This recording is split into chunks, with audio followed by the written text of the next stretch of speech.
Hello, hello, hello, everyone, and welcome to The Good, the Bad, and the Geeky, a podcast where I sit down with some of my friends in the local Columbus, Ohio theater, film, and improv scene and talk a bunch of geeky stuff. Some of it good, some of it bad, but all of it definitely geeky. If you enjoy our program, be sure to subscribe to our show on Apple Podcasts and to leave a review or subscribe wherever you can get podcasts. Our official sponsor of the show is Audible. With over 200,000 titles to choose from, get one audiobook and 2 Audible originals each month included with your trial, even once your trial ends and normal membership begins. Best part is you own your library, meaning you keep the books even if you cancel with easy exchanges. So if you don't love a book, swap it out for free anytime. Sign up for your free trial over at audibletrial.com/goodbadgeeky. Download the Audible app and start enjoying your new audiobook now. Also, support for this podcast has been made possible by our Kickstarter backers, Ashley Carson, Catherine Ranella, Wooz, Yannick, Doug Poeta, Christopher LeBlanc, Andrew, Kenny, Jerome Wetzel, Casey May, Anonymous, Tavia Ordway, Anthony Portillo, Jen and Brian Petrie, Guest 16554255418, Laura Spires, Kimberly Barr, Kyle Jepson. We here at The Good, the Bad, and the Geeky want to advise listeners that this episode was recorded during the pandemic between the end of 2019 and the end of 2020. In this episode, I am here with Nathan Haley as we sit down to talk about Soul on this episode of The Good, the Bad, and the Geeky. And a word of warning, there will be plenty of spoilers for whatever we talk about in terms of Disney Pixar music and, of course, the film Soul. So, listener, please beware. And if there's anything you want to say about Soul, we have a lot to talk about, so there's a lot that you could comment on. Join in on our conversation by interacting with us via social media or email. Twitter and Instagram is username goodbadgeeky or email at goodbadgeeky@gmail.com. We may read your comment on a future episode of the show.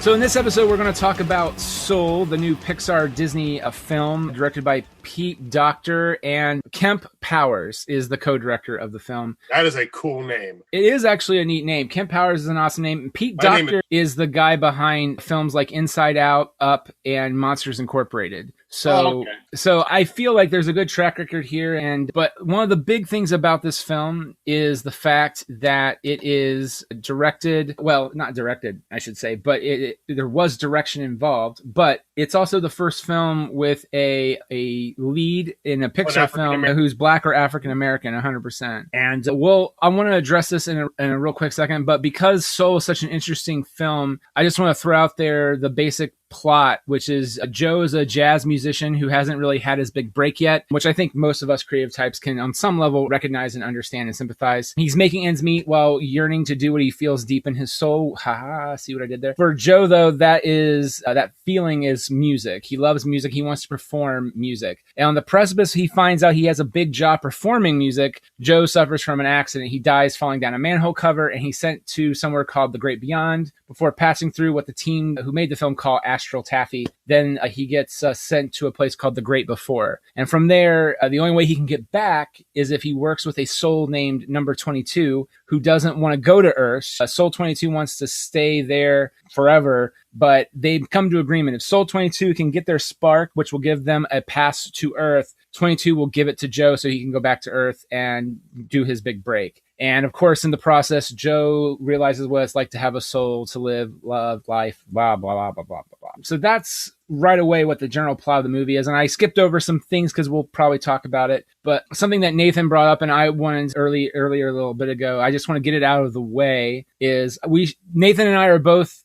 white privileged dudes. We have probably no room to talk about the race side of anything presented in the movie. I will say an argument that Kit, even from some of my friends who are Black, I at least just want to throw it out there and say it, that there's a joke that Key and Peele did a sketch on called The Magical Negro. And I hate saying that like that, so I apologize. But just to throw it out there and get it done with, and we won't talk about it again. The whole trope of that, where like I think the big thing they talk about is the Legend of Bagger Vance or Song of the South. A magical black figure shows up and helps the white person through their trials and tribulations. And a lot of people said that same thing kind of applied here. At the end of the day, it was still about a black person helping a white person get their soul back. And, I can definitely see how they could feel that way. And just because Nathan and I are white and we're privileged by that regard alone, I'm not going to make a point to talk about it beyond that, but just saying we recognize that is a possible problem people could have with the movie. I wasn't even thinking that. Unfortunately, I saw a friend of mine say that they enjoyed the movie, but that something bothered them a little bit. Like, it's still at the end of the day. And the first time I saw it, I've seen it twice now. The first time I saw it, I hate saying it like this, it colored my view of the film. And the second time I saw it, I didn't see it as much the same way. But again, I'm also of a place of privilege where I don't fully understand how, if Soul 22 was actually the main lead in the movie, I would 100% agree with that. But are we basing that off of the voice of 22? Yes, because it could be anything. Because I know that like they talked about like that's true. They do. It's just a voice that's picked, and I don't think. Joe goes from being black to being light blue. I don't think that's like. I just think it's a coincidence of what his soul would look like. I guess just like they are whitish light blue when like 22 is, or all the other little things are. Well, I think I'm just basing it off of Soul's voice. I'm asking, because a lot of people, it's usually about casting anyway. So like, for example, if they did a movie called Crazy Rich Asians, if the film was made in the 80s, there would probably be maybe like one or two Asian descent people in the film that were super famous, and the rest would be white people. Yeah. It's like the movie Short Circuit. A guy, granted, like, it's a weird thing to talk about, and it's a bummer, and I just want to at least address it right at the top of the show, that I can definitely undersee that Tina Fey, who is a very funny but also very white as well, being cast in that role. I can definitely see how, and they do try to, I feel like, address that a little bit, which is, as Nathan said, which is, she keeps that soul keeps that voice because it annoys other people. But I think their more thing is that, well, why didn't you just go the extra mile and cast like another black person in the role of Soul 22, and then maybe it wouldn't have been as, and they're not wrong in some regard, but on the other regard too, they went after someone who could be, again, not to say that there aren't people out there that are funny, that have that certain weird, like, dry sarcasm that Tina Fey has, but I think that's part of it, and they wanted a name. It's which we kind of talked about in our Onward podcast a little bit. I don't know if this will go out before that one, but we kind of talk about, Sam and I talk about, stunt casting, and that's definitely, I think, a part of it too, unfortunately. And when that's sad, that if you want to say this, I feel like I'm walking into a hole, so I'm going to stop after this. The stunt casting, well, there's definitely is another black person that could have been cast in that role, but do Hollywood executives think that way? And of course, that in itself is the problem. So, but just to address it and throw it out there, I was very much aware of it when watching the movie, because I can't see the argument both sides. At the end of the day, I don't fully grasp it, but I would always love your thoughts and criticism on, just to inform me. I know it's not your job to do that, but at the same time, I am yearning to try to understand that a little bit better, because in this situation, it really is all about Joe at the end of the day. So with that said, we're not talking about that part of it anymore. Soul is a weird movie, man, because, and one of the reasons I'm excited to talk to Nathan about it is Nathan went to school for music, and he is a composer himself. And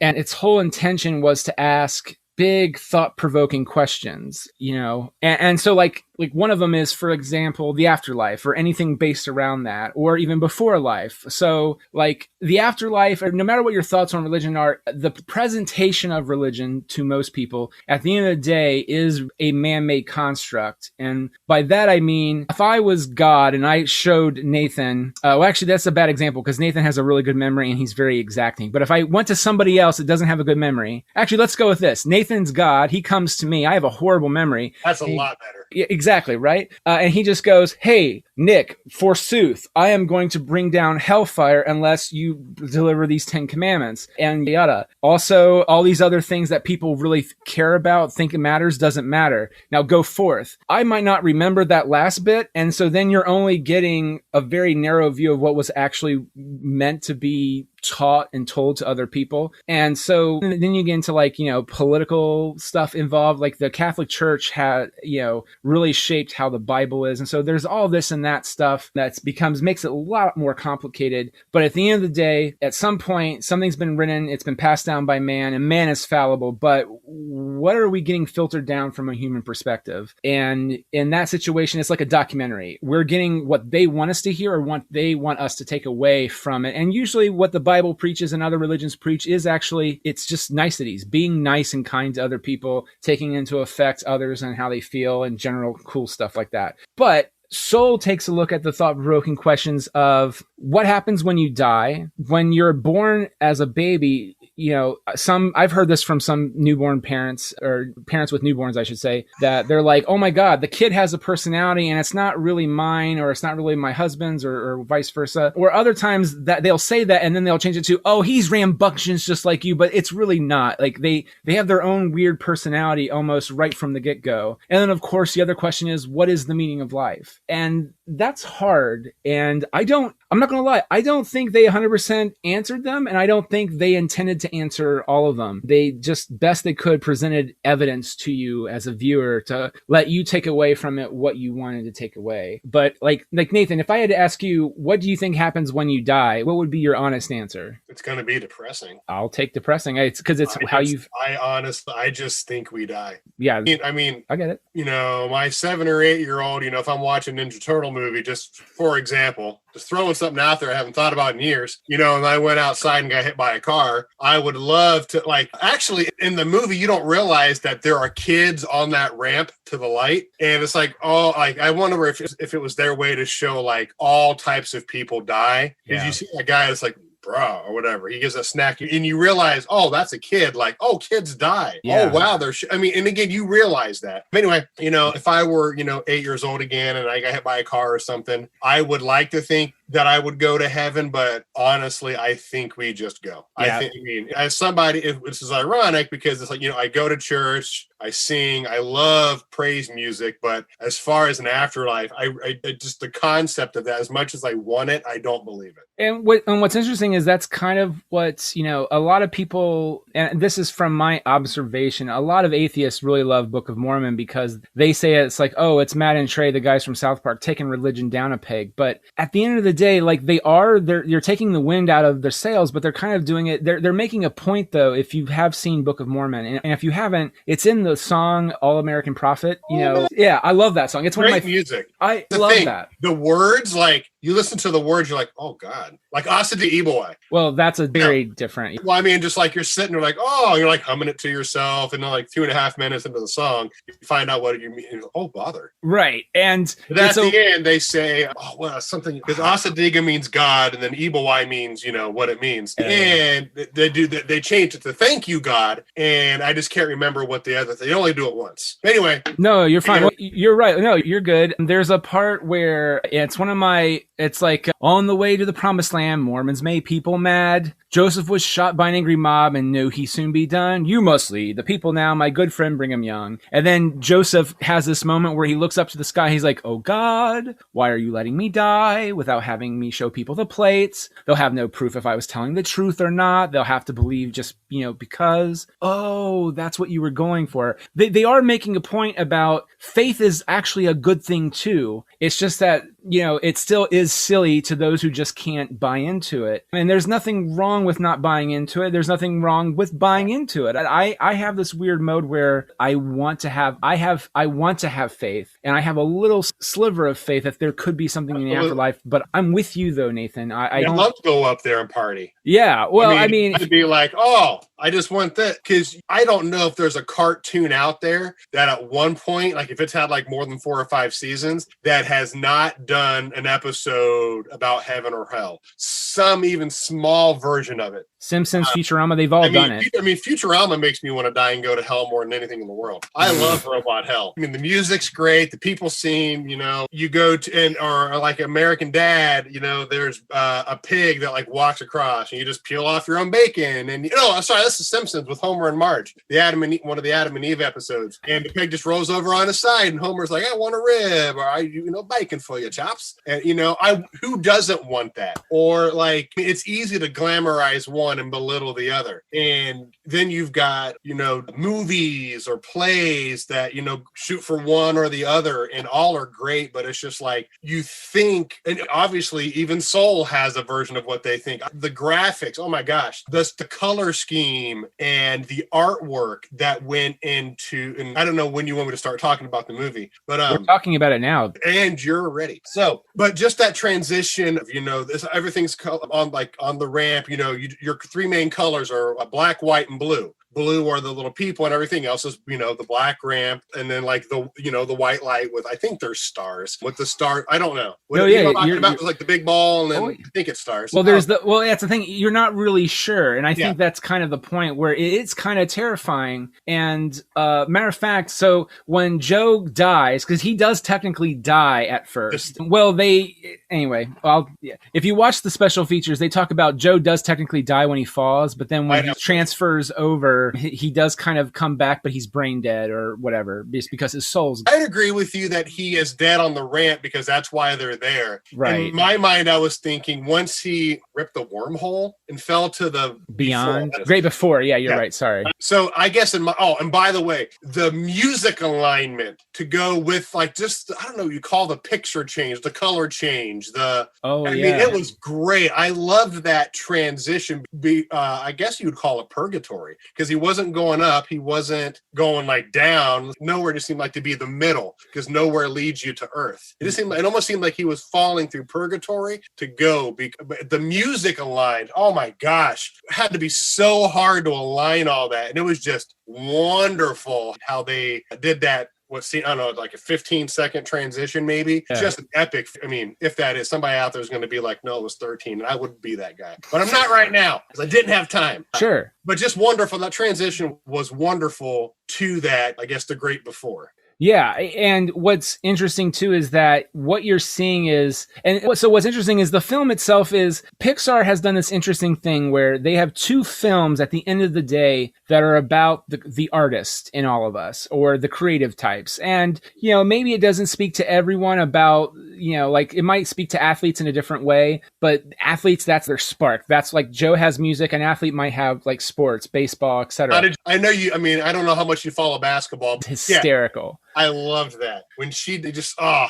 about peed myself. So I used to follow basketball a lot when Jordan played, but I kind of dropped off after a while. But I would always I always used to pay attention, but pretty much the guys who I grew up watching, when they kind of started retiring, like Patrick Ewing and Charles Barkley and those guys, I stopped paying it as a little bit more attention. But, I remember that being a thing in the Clerks cartoon, is that Charles Barkley and Patrick Ewing, they were like, they hadn't retired yet, or they were on the precipice of retiring, and like the Knicks couldn't win a game, and that was a big running joke in the Clerks cartoon, weirdly enough. Well, in this movie, you technically don't know what year it is. That's true, but what's great though is that still has carried through. The two, I guess, in the beginning, it kind of does give it away. Although cell phones in school go back a little bit, but the kid that does technically go like this throws his cell phone and it goes into the sax. Now, obviously, somebody from Pixar is not like, that's where we're going to tell them what year it is, bitches. I doubt that, but I guess technically it's not the 90s. It would have to be at least. Oh, I think it's current day. I just think my thing is, what I was saying was that though I don't know a lot about, I don't follow basketball as much as I probably should on some level anymore, because all the people I enjoyed growing up had retired. I remember back then that was like, the Knicks have never really done a good job of winning consistently. And it's a constant thing. It's like the Jets and the Knicks, football and basketball, the New York teams, those two New York teams usually always disappoint them. It's kind of Cleveland. It's like it's Cleveland, but probably not as bad. You put your hope and faith that they're going to win the game, and anytime you really do that, they lose the game for you. And the Knicks especially always like blow it. And it's like a weird running joke that you always know that, New York people, at least to me, New York people are weird, and they don't try to really, it's like the subway. They stay in their bubble and they don't interact with other people because they're dealing with their own shit, or people are just being weird. But no, I thought that was so funny when she did that, or the Soul did that, and just, I was dying laughing when that happened. I remember. Go ahead. What do you want to talk about next? No, go for it. Well, I thought, one thing that I didn't get until like like 5 minutes after, because while the movie's playing forward, I'm replaying it backward and going to like rewinding in my head. And I'm like, right before 20, what do they call it? Souls? Is that what they're just called? Souls, right? 22 is just a soul? Yes. Okay, so before her was like 106,462,327,941 or something. And I'm just like, oh, wow. The next one was 22. Like when they say thousands of years, you're like, oh, wow. Like, we're talking like a long, that's a big difference in subtraction right there. Oh, yeah. And I just remember thinking, oh, wow. Like and the way they played it off was just like you don't realize like how long. It's like, I remember when you asked me like, well, how long do you think Bill Murray was trapped in Groundhog Day? Like, how long do you really think you're trapped? And the average person's going to say like, a few weeks, maybe a couple months, but you don't realize like, no, like to go from, I don't know what a piano is to playing as well as he did. You brought up to me like, no, it's probably been years. And it's like, oh, I wasn't thinking that. Same thing with Soul. I'm like, wow, thousands of years doesn't do that justice. That's been a long time. Like, no wonder her mentors were, Gandhi and Abraham Lincoln. What's the philosopher's name? Yes. That cracks me up. It's Mother Teresa. I have sympathy for all souls except for you. What did piss me off, though? Oh, yeah. Here we go. So when Joe is he lands in the grass, I don't know, or grass, and those little kids bite his hand. What does Joe do? He like pick him up and throw him? But what does he react when they bite him, right? Because they just bit him. He's like, ow! What happens 10 minutes later? Okay, now hold on. We can't taste, we can't feel, we can't something else. Now, hold on. I want to say something. Okay. No, here's the thing. You're not wrong, but I'm going to... Joe doesn't do anything, doesn't react because he can't. Okay, but so here's my counter argument to that. And here's the thing. This is all headcanon, Nathan, so you are correct. You're not wrong in this at all. And so what I'm talking about is headcanon. It's a thing I like to say is that, in my head, I can get past that because of X equals Y equals Z, and I can get through it. And I'm just going to throw this out there. Do you ever have phantom phone syndrome? I'm going to need that explained. Phantom phones. My friend doesn't know what you're talking about. Oh, sure. For those listeners out there that aren't following me, what I mean by that is, and I don't think there might be another term for it that might be better, but phantom phone syndrome is when your cell phone, which you have in your pocket, front or back or whatever pocket you have in, you get a vibration that you got a text or a phone call or a notification. And then when you look at your phone, there's nothing there because your brain has tricked you into thinking that there is some kind of whatever. And I would agree with that if Joe didn't shake his hand. I do think that I do think like he is expecting it to hurt and does the thing. They were in a building though, and I don't know because they weren't out in the, I guess I'm going to call it the land because I don't know what it's called. They were out in the land when that happened. I thought it was really cool when like 12 kids went to be aloof. I just thought that was, she's like, just go to aloof. Like everyday thing. Like I kept thinking like every little soul was going to have like an amazing purpose. And then it's just like, no, you 5, you 12, you 7. And I'm just like, that is hilarious. Now, not to get deep on that, but don't you think that's also interesting too, is that we are designed. So we talked about this in another podcast we've done. We are designed as growing up watching the films we watch that, or actually, no, this doesn't apply to that. I'm sorry. But we are, well, no, it kind of does. When we watch something and they talk about a soul,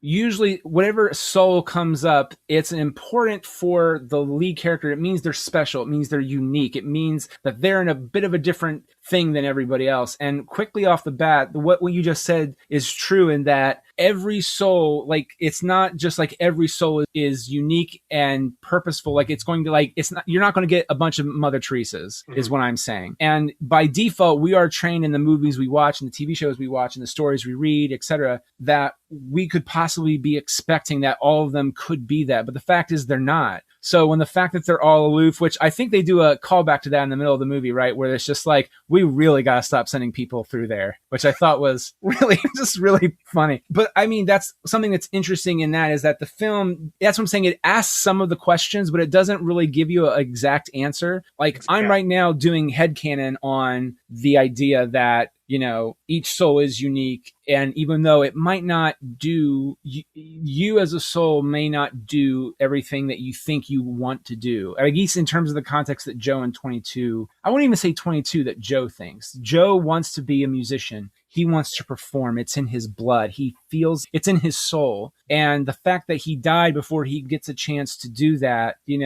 I feel like all of us in some form or fashion, even someone who they don't like sports or like music or art of any kind, but they might feel that way about like being an accountant or something. I don't know. But at the end of the day, like if you can't do that, what is the purpose of living? And then are you unique, or are you just some shell? Are you just a person living in the now? And when you die, and that's it. You know what I mean? It's a very complex and interesting thing. And they just ask you the question and they don't really tell you anything else beyond that. Do you think, I actually just thought about this. Do you think, like you were talking about religion, reincarnation? Yes. Do you think that was going on? Because now that I think, because like, like the mentors, like, oh, I like this. You might like this. I'm wondering, like, if they died, but the new soul is reincarnated into what that mentor liked.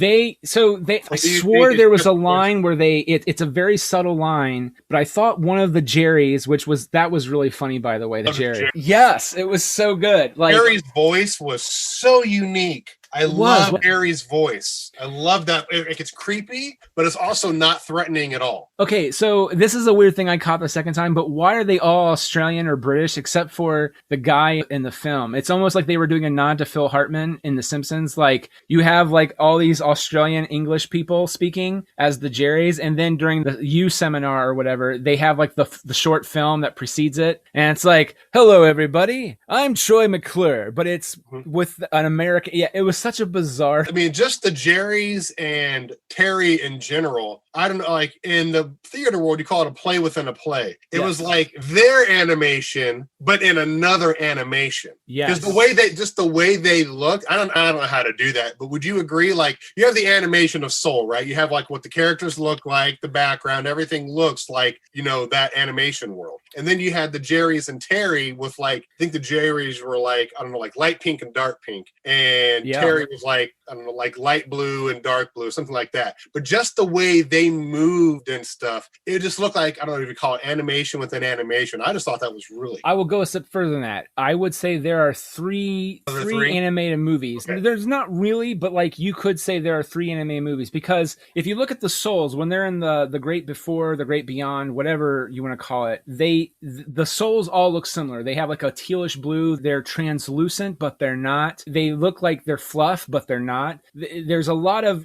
double standards with how they look, but they have a very unique look. And then you have the real world where Joe lives. He's a musician and all that. And that is, it's a cartoon, so there's some caricature going on, but it is drawn in a hyper realistic way compared to the soul world. And then you have the Jerrys and Terrys, which almost, watching the specials, the person who helped design them, they really took off when this one girl did all not the animation, but she did the models, like the live 3D models in Wire. And that makes sense, because they all have like a light. It's not a white. It looks like a flashlight that's just on, like a white outline. Well, right, but Wire is very hard. It's almost like you took one of your old metal hangers. If people don't really have metal hangers a lot these days, I think you and I did growing up, but like, I kind of do too, but I don't have as many. But like, if you took a metal hanger, or even a paper clip, I think would be another thing. A long ass paper clip. That's technically what they did and made sure it like, even though because I paid attention to it, there is no loop where they like it loops around together at the feet, because they don't necessarily have feet. It just kind of fades away into this weird dust thing when they walk. But it is meant to be like one continuous strand of animation, and it's impressive, but they almost look like they're in a completely different film, like an abstract. Yeah, I know. I just thought that was so interesting. And like, was.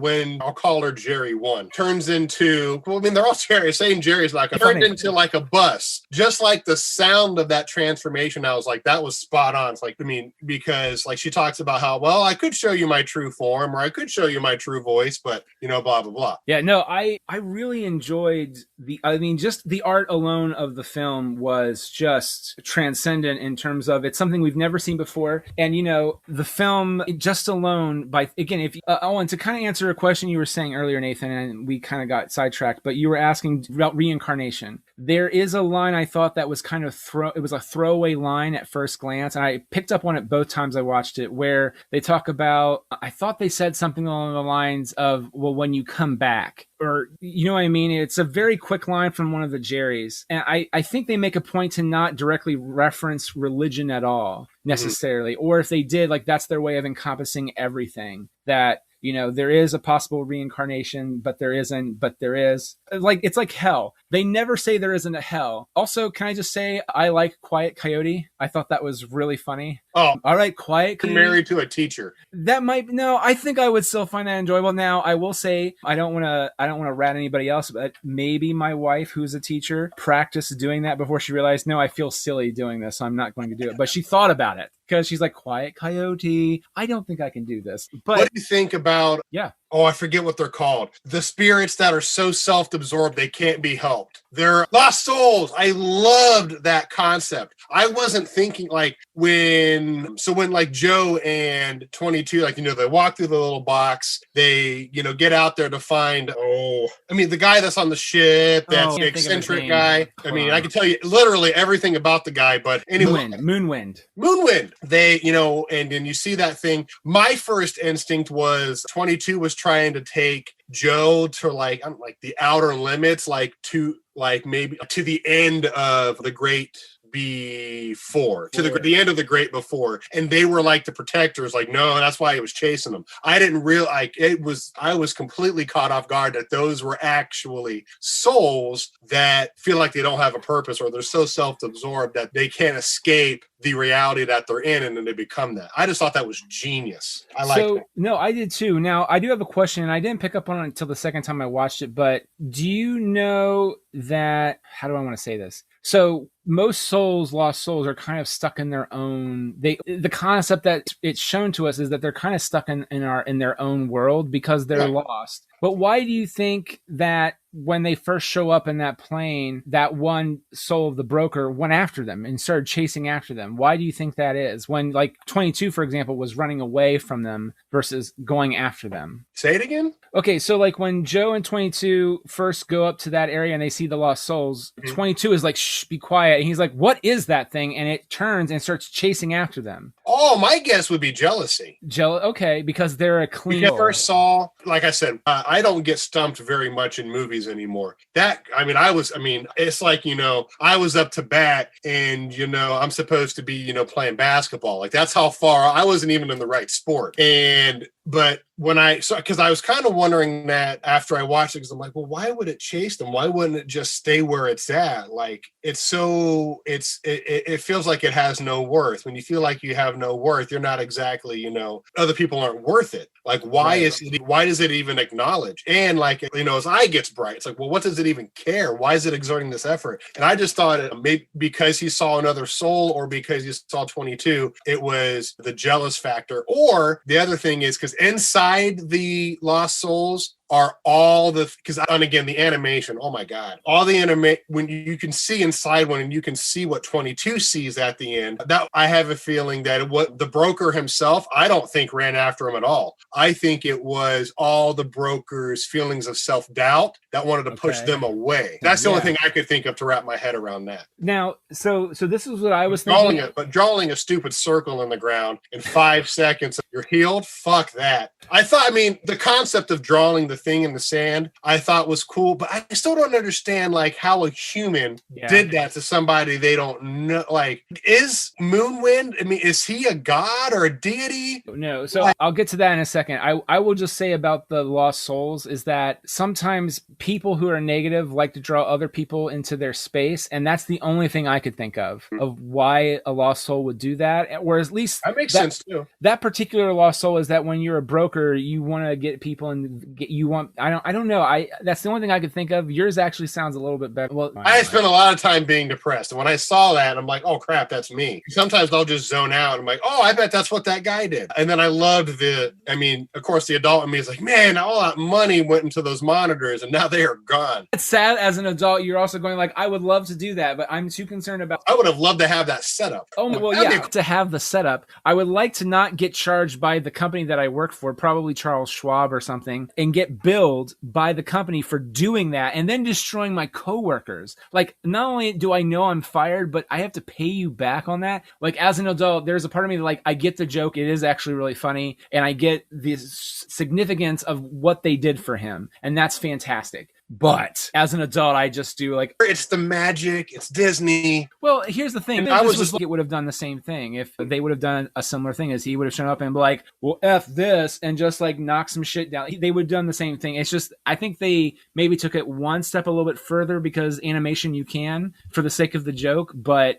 I think it would have done the same thing in a live action too, man. I don't think it's just because it's Disney Pixar. Do you think they would do this live action? Unfortunately, I'm not going to lie. The fact that Pixar did it at all and Disney let Pixar do it is because the past, I would say 10 years since Lasser has kind of, got caught, harassing employees, and then he left. And then some of the other executive corruption that had gone on. And then just Disney's general, like, we're focusing on franchises and IPs. I like, for example, if you had to tell me what the plot of the movie was, which is it's going to try to look at what is the meaning of life and why is life important, I would look at you and go, there's no fucking way Disney is letting them do that, because that can't be a safe movie to make on any level whatsoever. Like, and I think they did there's one problem I have with the movie on a story point, and we'll talk about that way later. But like, the fact that it even got made is a huge thing for me, in my opinion. And so I'm happy that they even got to do it, but I'm surprised that they did, just because I know how the atmosphere is at Disney, which is it's all about that Marvel, like, what can you do that will guarantee me a hit versus let's do a creative work of art and let's hope it makes money, versus, because unfortunately, and they're not wrong, making it is a business at the end. I know it's ridiculous that people didn't know that, but it's true. But so the fact that they thought they could make this and, make it work. And I think for the most, I would say 99% of it works. Yeah. I was upset with Joe's story only because you look at him, you don't realize that, if he's got to be in his 40s. So I'm like, unfortunately, yeah. And if they never talk about any positives as far as where music has led him, like even in his old souls, even when you're watching him, like, I thought of the Never-Ending Story when Atreyu was walking through the towers and like, if the soldier is pure of heart and true, it can go through, and I'm watching Joe and like, I'm sorry, Joe. I'm sorry, Joe. I'm sorry, Joe. I'm sorry, Joe. I'm happy he got a big break, but part-time teachers don't make any money. And he lives in New York City. Now, I know people who have lived in New York City, and if it's current day, you have to live in the shittiest places. Like, and unless Pixar was just glamorizing it, which, yes, Joe took the subway. You can have money and take a subway. But like, they're showing like where he lives and going in. I'm like, if he was a part-time teacher, because he wasn't a teacher, he wasn't a full-time teacher. So they even said, here's your benefits, here's your pension, here's this. Like, if he's not doing any gigs and he's just doing everything for the love of music, and all mom does is sew clothes, she must have a remarkable business that they just assume that we knew. Because I'm sitting here like, I'm rooting for this guy, but now I already know this can't happen, because I've been that person that kind of, as an aide, that's basically a part-time teacher. I've worked without getting benefits. If we had a snow day, I didn't get paid. I know what that's like. And I had to work extra jobs. And I didn't live in New York City where the average rent was like $1,000 a month. So that's just what threw me off. Sorry, go ahead. No, you're fine. So now here's the thing to that. And again, this is headcanon. But in one of the soul things, it shows him like sweeping up like at a job. It looks like, and he looks at his current age. And then also his mom said that she does take care of him and helps him during rough patches. That's one of the reasons why she's lacking in some of the faith in him that he's not fully committed to this. And you're right. I was wondering that too. But I mean, just the fact that. But you're not wrong. But New York City, they're like an adult, and I'm like, Nathan, shut up. They're finally doing something about music. Like, and you're just, you're fucking it up, which also pissed me off because, and this is not to take away.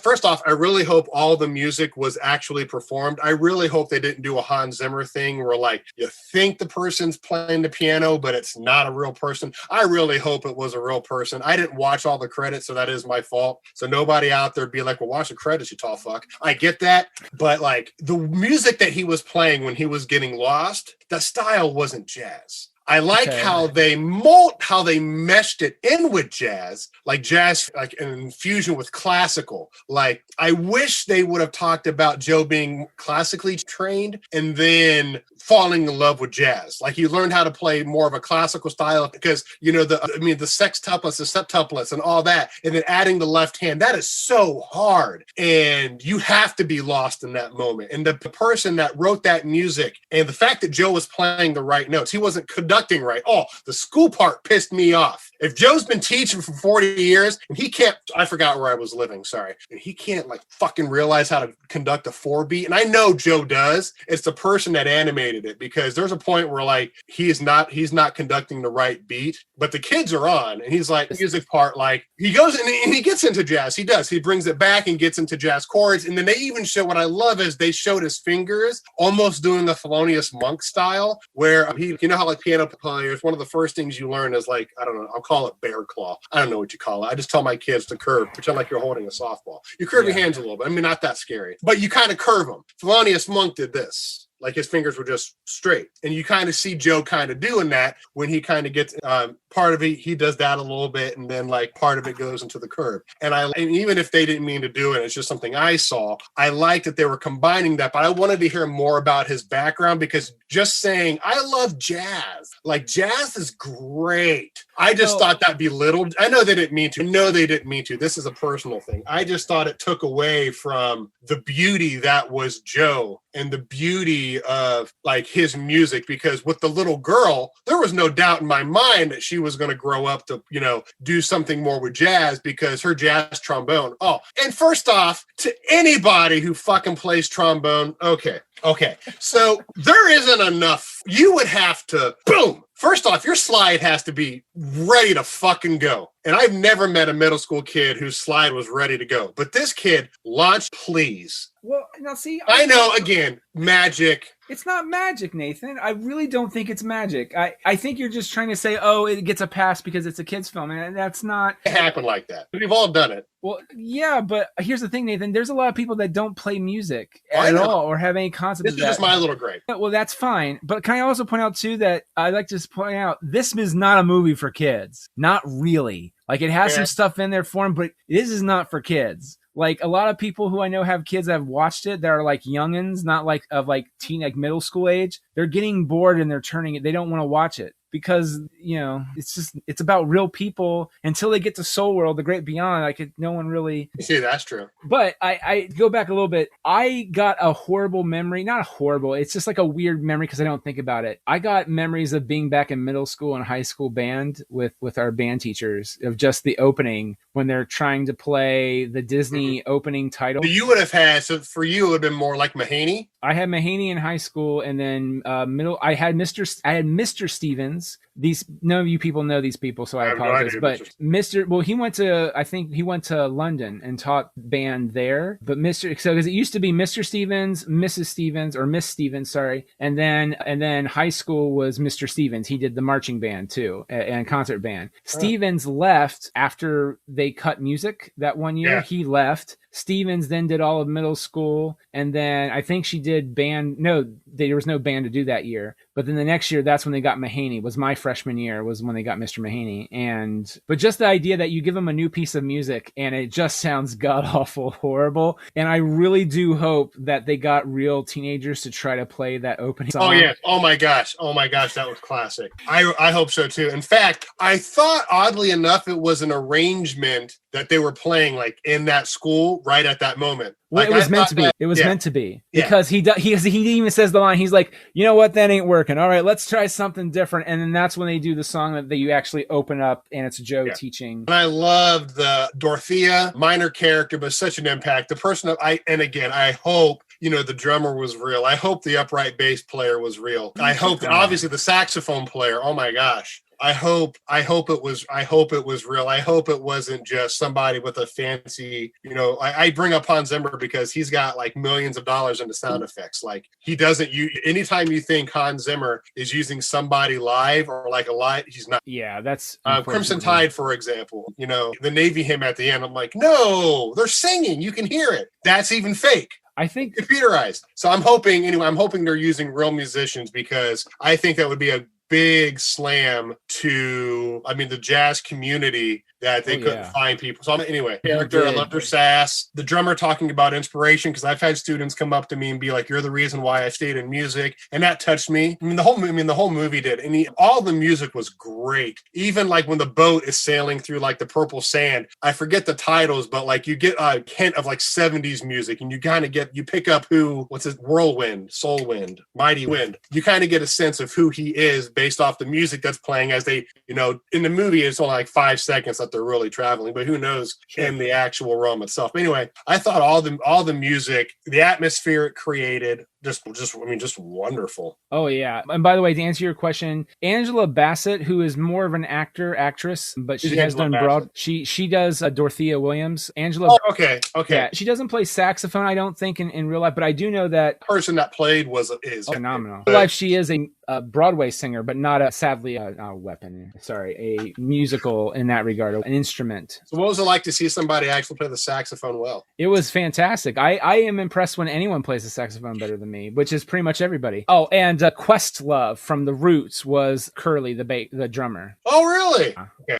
I mean, all the characters were great. Questlove is the shit, man. Like, I don't love watching Fallon. Nothing against Fallon, but like the reason why sometimes I do watch is just really more for the guest, or I want to watch how the Roots will respond to the guest. It's like going to a football game and like the first half and second half ruin everything. It's the middle you want to watch. Oh yeah, totally. But to pull a line from my associate here, but I digress. But no, I mean, I love the music choice. I love how they tried to, the key that the piece is in. I can't verify for like the saxophone whether her fingers were actually playing the correct. I mean, from what I hear versus the note, I just don't know the notes that well. I mean, you've heard me play saxophone, but as far as the piano goes, it was nice to like when Joe's playing a C, you really know he's playing a C. I like how they didn't just fake it. Yeah, they really didn't. And I like the whole, Joe goes into the cat and 22 goes into the body. Did not see that coming at all. Not really. Like right before it happened. I didn't know he was going to fall into a cat, but I knew he wasn't going to fall into his body or else the movie would have been like 40 minutes shorter. So I'm like, well, something's got to happen to spice this up. Oh, well, we know there's a cat on the bed because it talks about it. Well, right. Like I expect, like right before it happened is when I actually thought about it. But like if you had to tell me, like if you watched the trailer for the movie. Oh, God, no, you're right. It was something they kept very guarded and very kind of left out of left field, which again speaks to the creativity involved at the Pixar guys and the marketing team, that they respected that creative decision enough, because sometimes I figured they did it because they wanted more kids to like want to see the movie, because they see kids in middle school, even though like anything that actually showed Joe as a teacher as far as like it was the preview. Like I was expecting more, like at the end, I wasn't expecting Joe to stand in a fucking doorway and smile. I was expecting Joe to like want to go to work. I mean, I guess he was smiling. Maybe he wanted to go to work, but where was Joe going? Like I didn't want it to be, I wanted to see him like fade out teaching or fade out. So let's talk about that. So I agree. So let's talk about that. So after both times watching it, this is my take on it, but it falls. So one of my favorite Pixar movies in terms of like that, I think is a great, I feel like almost all the Pixar films are good in very different ways. Like Ratatouille means something very special to me as a creative person who wants to be involved in creative stuff, because it's all about being an artist and what that entails and all that stuff. But with this, but WALL-E to me is a film that I reference because I felt like I love WALL-E and it's an almost perfect film, only in that they drop the ball in the last minute, which is when they get off the by and large and like they're talking about planning stuff. No, that fits. It's more WALL-E getting his personality back that quickly. Yeah. I don't mind that he gets it back. Matter of fact, I feel that especially if you show it during the credits, because some Pixar movies make a point, like WALL-E did, it makes a point to tell you the rest of the story of humanity and how it flourishes thanks to the people off the by and large and WALL-E and Eve. But for me, it's like, why couldn't you show WALL-E and Eve, like Eve teaching WALL-E to fall in, what love is, like he did for her? I felt like that was our friend Jim. I just remember I complained about that. Friend. Yeah. My colleague. He doesn't listen to this. He won't know. He won't be able to say like, how dare you? He does listen to these. So supposedly he does. But Jim did say to me that, because I complained about like, well, I just wanted them. I didn't mind that it had a happy ending. It's just that I didn't think that it should have happened as fast as it did. Like in terms of Wall-E getting his memory back, I felt like he should have relearned how to love again, and Eve should have taught him, and they could have shown that via the credits. And that way you don't have to take up more story time. And I felt like that would have been a more powerful ending than, and of course Jim was correct. He's like, well, it's a Pixar film. It's a Disney movie. You know, it's going to end happily. And I was like, yes, but the fact that they did what they did in the movie in itself helps me suspend disbelief enough that goes, you could have gone that far. Now, in terms of Soul, I also feel it's an almost perfect movie in that up until the very, very end, it drops the ball. It doesn't cross the field goal for me, but it does a field goal, but it doesn't get a touchdown. I think 3 points, two points versus 7. Anyway, my point is, I'm horrible at sports analogies. I'm doing great. You're doing. We're all happy to be here. I'm happy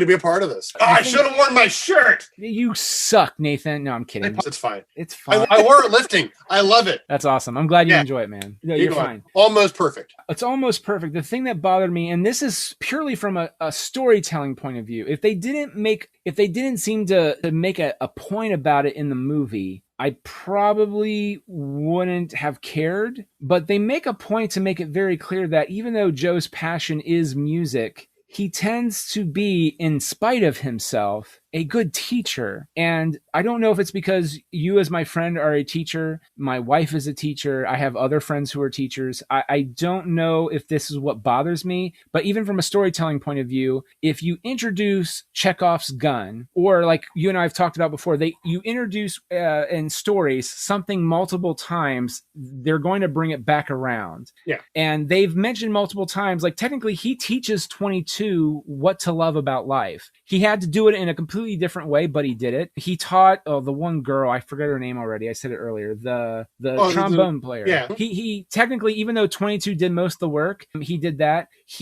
Confused I honestly got confused with the whole, it's his thoughts, but she's reading them, and then it's her thoughts, but he's reading them, and then that stuff started to confuse me, so that's when I just went with everything. They took some shorthand. So, because you don't want to, for example, the scene with him and his mom, you don't want to have it, and I get this, narratively as a filmmaker or a screenwriter, you don't want to have, like, if I'm behind you, Nathan, and I'm giving you the dramatic dialogue, you don't want it to be 100% that I'm, you pan one way behind the mother and you see the cat, me telling you what to say, and then you pan back around and then it's still me as the cat going, and that's why, Mom, I think this, and then you pan back around and you can see what the cat's saying, and then, but, because then it's like when you watch a sitcom and they have you pause for laughter, it's kind of the same thing as that. It becomes, if you take the laughter out, it becomes stilted and weird, and I think that they were trying to create shorthand to get to that part and get to what they're trying to say together quickly. You're not wrong. It was a little confusing at first, but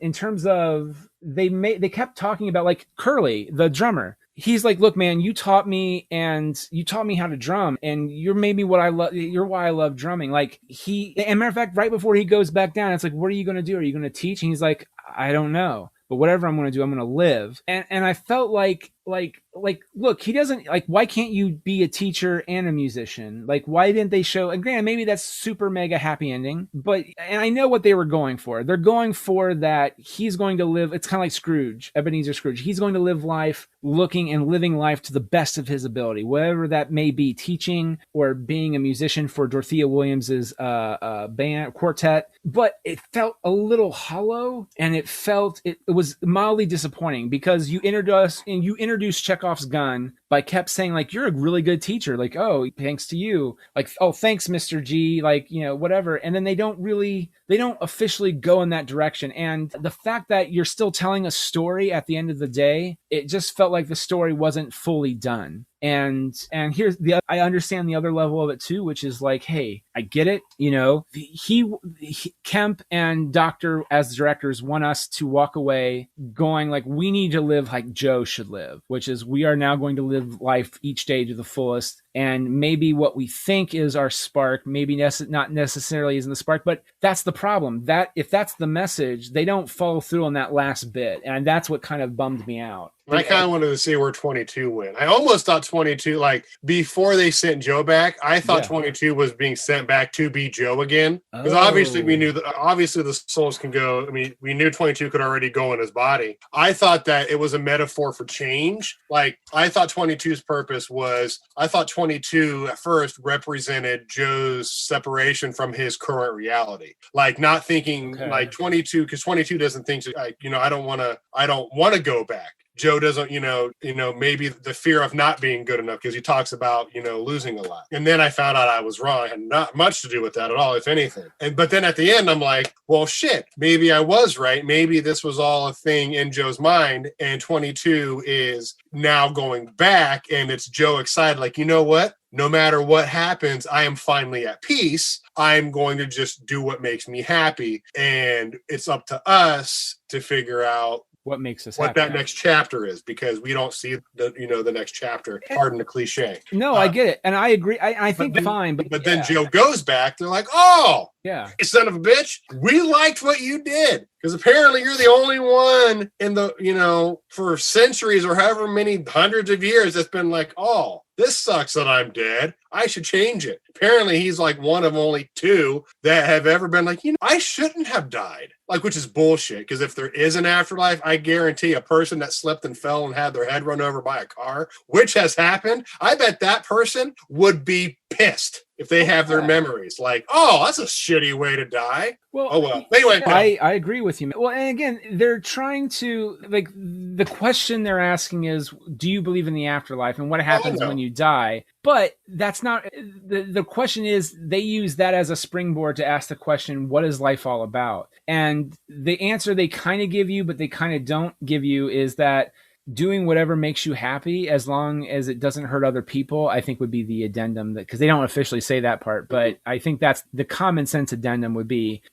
be kind to other people, but do what makes you happy in the same turn. I guess think from a storytelling perspective, if they didn't make a point to keep bringing it up about him teaching people or whatever, that was my only thing with the movie that earnestly bugged me. Like the love of jazz, like nobody was saying, hey Joe, what's your favorite style of music? No one was like, hey, tell me about it. It's always like he was bringing it, like he was telling the stories, he was bringing it up. The barber's like, or Joe or 22 was like, well, why haven't we talked about your dreams before? Like, never asked me. Oh yeah, well yeah, and it's just like, okay, so but then like at the end it's like, I mean, I can agree. Sometimes your heart's just not in it. So when he gives that performance, and then Dorothy, I love the analogy with the ocean, like the fish. I love that. I love that because it speaks a lot. Because a lot of people go through that. I mean, you do things and sometimes it's hard to find that enjoyment. I mean, like Radio Hour for one. Like, I'm not gonna lie. There's some months where I'm just like, man, I'm just not. I have to like get myself into, especially now with the pandemic. There were very few months where I wasn't energized going to Mad Lab, but now it's just like it's so hard to get motivated because no matter how well I do, I could be given the performance of a lifetime, but my internet doesn't give a shit. So that's where it's. But anyway, I completely understand where Joe felt off, but then it's just like, really? Like all your bitching and just one performance? Like, I didn't agree with it. But but it's not my choice. It's Joe Wagner?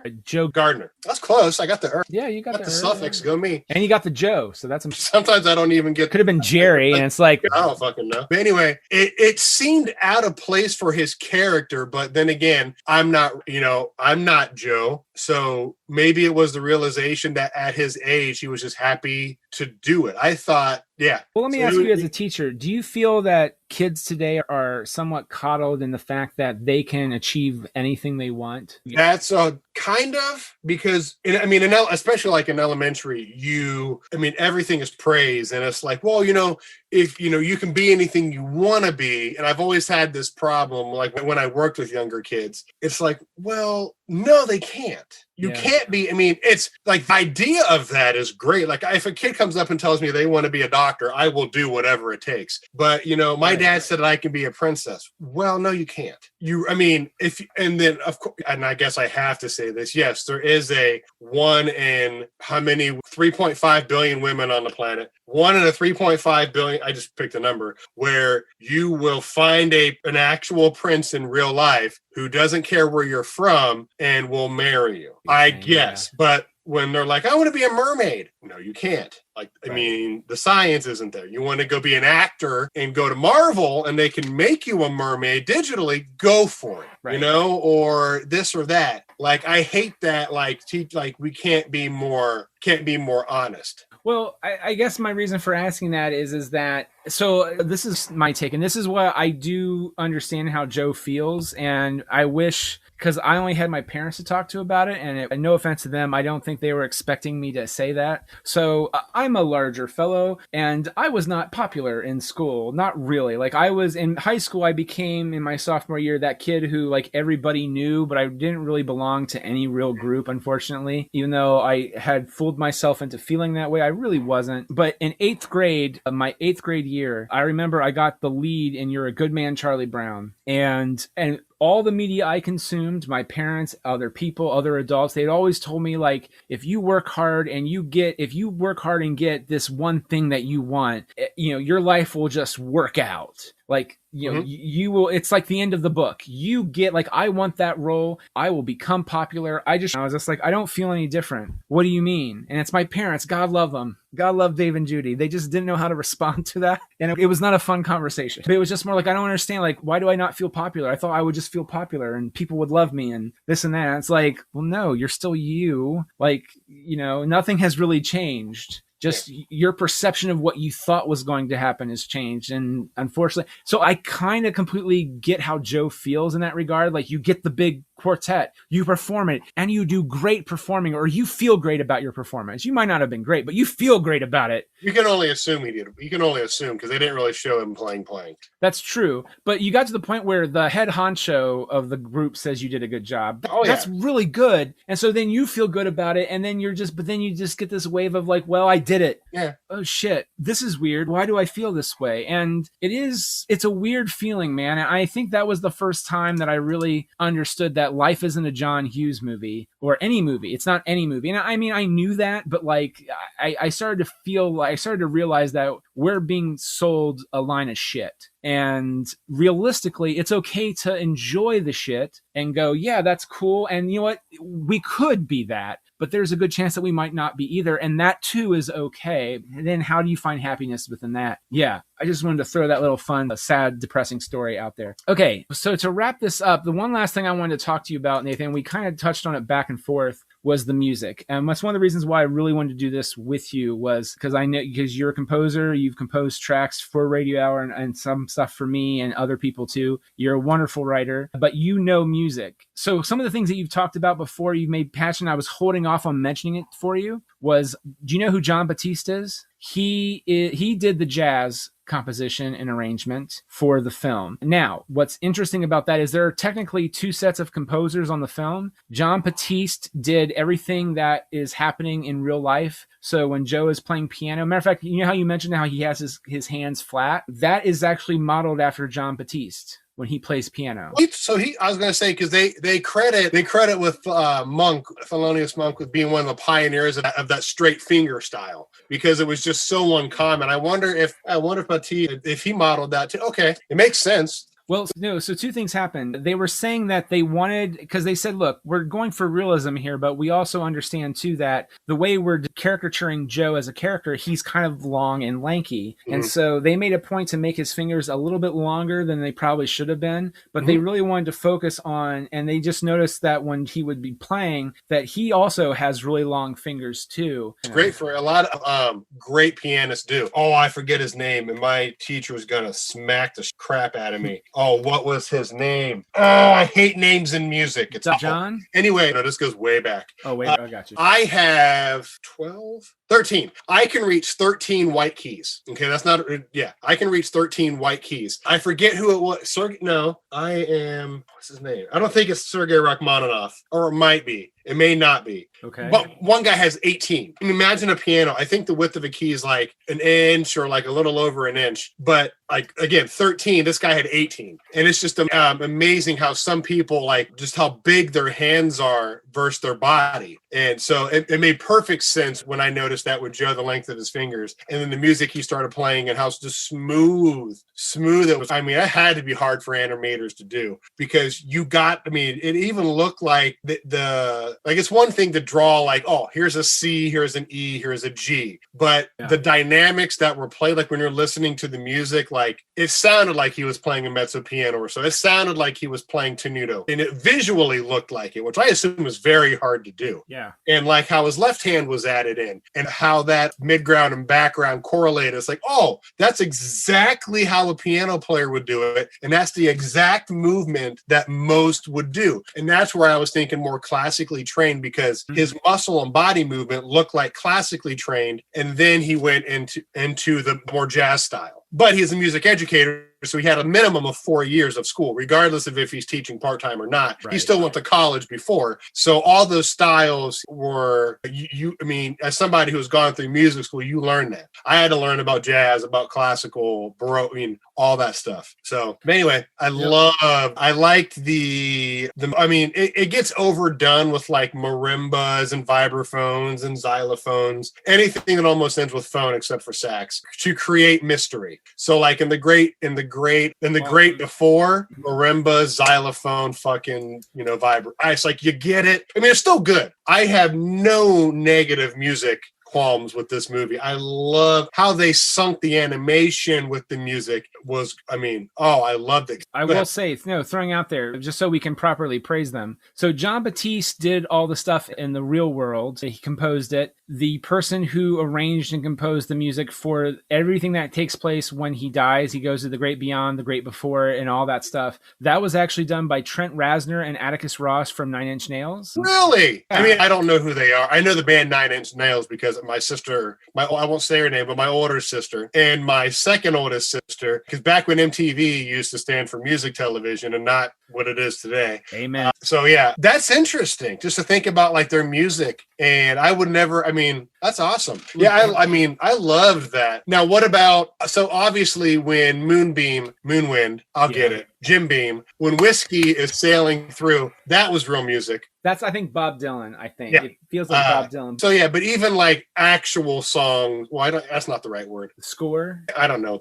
All right. So I want to wrap this up because we've been talking for a while now. It was a good movie. It was a really good movie. I enjoyed it, but we're going to end on a different note. Usually we'll talk about like, did we enjoy it? Did we not? I think it's pretty clear we both enjoyed the movie, minus one or two little things here and there. So I'm going to end it a little differently, which is I'm going to ask you a series of questions. And, I would try to say as best you can, you can elaborate if you want, but don't think too much on it. So whatever pops into your head first. You set a timer? So you might on a limit? You know what? I'll set the timer. Hold on here. Set your timer. I will set mine. Well, just so we know. We have like 30 seconds for each one, or do you want like 10 seconds? We'll do, to be fair, because a lot can be said in 30 seconds, we'll do 30 seconds. So the first question I have for you, Nate, is what is music to you? Oh my God, I only have 30 seconds, you dick. Oh, you're welcome. Simple four-letter word would be life. Music is love. Music is suicidal at times because you never think you're good enough. Music is euphoric because it transcends you. It can be your best friend or it can be your worst enemy. All right. Well, thank you. All right. And down under the wire. Yep. That's the sound we're going with, everybody, for the timer. All right. What Mario is that from? No, it's literally from my phone. I don't download it extra. It sounds like... Oh, yeah. I bought... I mean, you hear it more prominently in Mario 3 from Nintendo. Sorry, go ahead. You're good. Okay, so next one. What is your favorite form of music? Timer started. Oh, I love Celtic music. I would say, as far as getting an emotion the quickest, anything that is more Celtic, more Irish-based, especially a 6/8 feel with good percussion. You're not starting the timer, by the way. Oh, shit. It's okay, but I'll keep going while you start it now. So anyway, I'll go to like 10 seconds. Right, anyway, 10. So that's a big one. As far as like sparking the biggest emotion the quickest, Celtic music like that, a music where you've got like a fast foreground and a slow background, like a lot from like How to Train Your Dragon, that style of music, classical. I'm sorry, I'll be done. No, you're good. You're good. So that's okay. Well, I actually didn't know that about you, Nathan. That was actually fascinating to me. Oh my gosh, you want to get me goosebumps and like going? Like Brave, for example, didn't take long at all to get me drawn in. And that woman's voice, oh my God. Celtic woman. Another question. Let me see, just to give you a precipice of what we're dealing with here. We got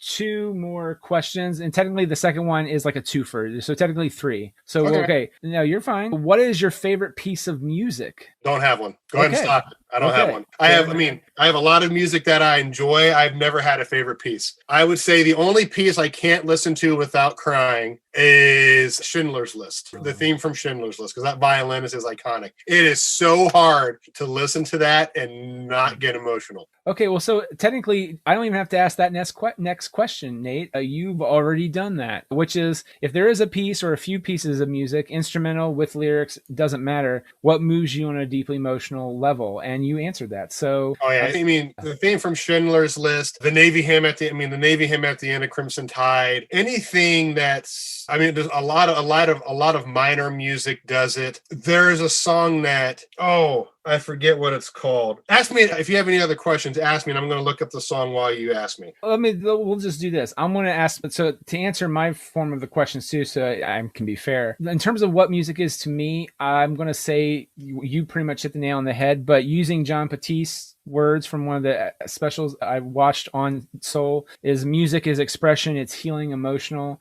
it's a form of love that can bring people together, but how we use it is dependent on the people that use it. In terms of what is my favorite form of music, I tend to like everything, but I'm going to go with like pop rock. What's my favorite piece of music? That is way more difficult for me. That's a hard question. It's really hard. Like off the top of my head very quickly though, I would probably say, Schizophrenia by Jukebox the Ghost, or like some of the John Williams music. Granted, you said Schindler's List, so now I'm thinking of that. Schindler's List theme song is pretty fantastic. But in terms of my last question, is there anything that moves me on a deeply emotional level? I would say Schindler's List is definitely one of them. Eleanor Rigby by the Beatles. Also Michelle by the Beatles is, I don't know why, that's a really powerful song to me. Okay. Dancing in the Sky is, I listened to that. It took me over 40 listens to actually sing it and not have anything happen. It took over 40. It's just a beautiful, because most of the time it's mainly like pieces of music. That's not usually the words, it's the music. And that was one where it was actually just like the words combined with the music. And I was like, oh my God. Well, there are a lot of, hold on, I just closed it. It's Dancing in the Sky. I don't know who originally does it. But the version that you really enjoy, what version is that? Is it Adrian? Is it Danny and Lizzie? Hold on, let me search because I own two of them and I forget which one. Well, either we'll put that in the show notes. That way you can listen to it on YouTube or wherever you get music. And I'll make sure to include that. I already have it up, so I can make sure to leave it on there. Oh, okay. Yeah. So it just says Dancing in the Sky. It's the live and acoustic Danny and Lizzie. Yep. Okay. Yep. I don't know who they are, but okay. I mean, Adrian Grace is the other version that I have. She does a good job, but I'm a sucker for a cello.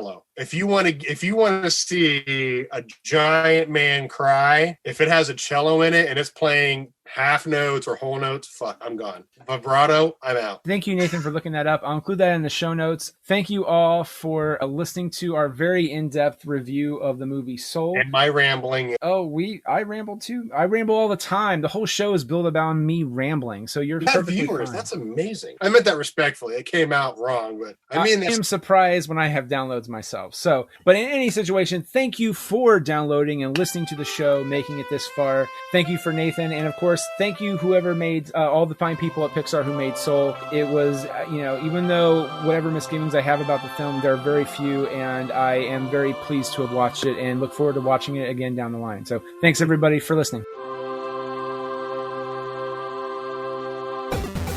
The Good, the Bad, and the Geeky is presented by D4K Studios. Executive producer is Nick Argenbright. Co-producers are Ashley Carlson and Catherine Ranella. The Good, the Bad, and the Geeky is also made possible by our Kickstarter backers. To see our backers, check out our show notes over at gbgpodcast.com. Our theme and end credit tracks for The Good, the Bad, and the Geeky are by chiptune artist Hide Your Tigers. You can check out their music by going to hideyourtigers.bandcamp.com. We also feature the track from Futurama, The Devil's Hands Are Idle Playthings, an arrangement by our own Nathan Haley. If you enjoy our program, be sure to subscribe to our show on Apple Podcasts and to leave a review or subscribe to wherever podcasts are streamed. Get out of here without cheese! You're a creep! Go away! We're having a good time until you showed up, cheapers! Go have some coffee with cream or something! Because I'll tell you something! This is a happy place!